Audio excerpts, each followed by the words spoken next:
গরিব মানুষের হাতের কাজের বিরুদ্ধে দেশের সরকার, দেশের প্রধানমন্ত্রী যার সংবিধানকে সাথে রেখে চলার কথা শপথ গ্রহণ করেছে, সেই প্রধানমন্ত্রী আজকে মাইক ধরে বলছেন যে শিডিউল কাস্ট, শিডিউল ট্রাইব আর মুসলমানদের জন্য কোনো অধিকার, কোনো সংরক্ষণ থাকবে না।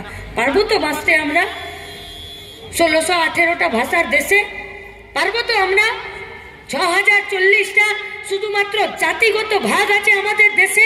পারবো তো আমরা বাঁচতে?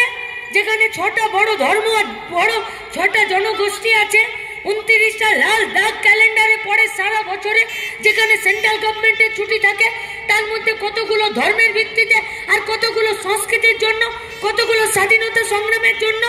এই বিবিধতার মাঝখানে যে দেশ, সেই দেশে এক জাতি, এক রাষ্ট্র, এক ভাষা, এক ট্যাক্সে কখনো বাঁচা যায়? তাহলে চাইছে কি বিজেপির পার্টিটা? বিজেপির পার্টিটা চাইছে নিজেদের মধ্যে মারামারি করে মরি।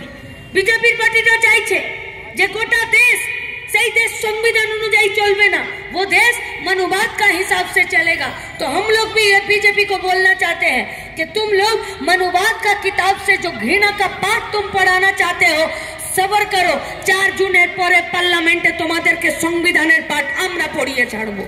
শুধুমাত্র আপনাদের কাছে আমাদের আবেদন, ভোটের দিন বুথের লাইনে দাঁড়ান।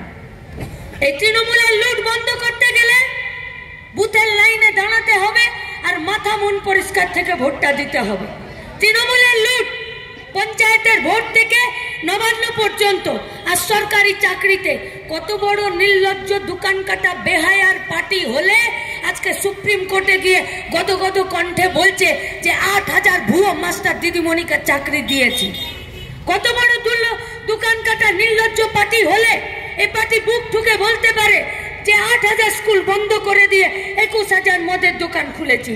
पता ही नहीं चल रहा कि सरकार चल रहा है या दारू का दुकानदारी चला रहा है। पता ही नहीं चल रहा कि सरकार चल रहा है या लॉटरी वाला है। लॉटरी बिक्री करे, मदर दुकान खुले, ভোট লুটের প্রত্যেকটা পশ্চিমবঙ্গের বেকার ছাত্র যুবদেরকে নাম লেখাতে বাধ্য হচ্ছে। সঞ্জীব প্রামাণিকের নাম রানাঘাট নদিয়ার মানুষের ভুলে যাবার কথা নয়।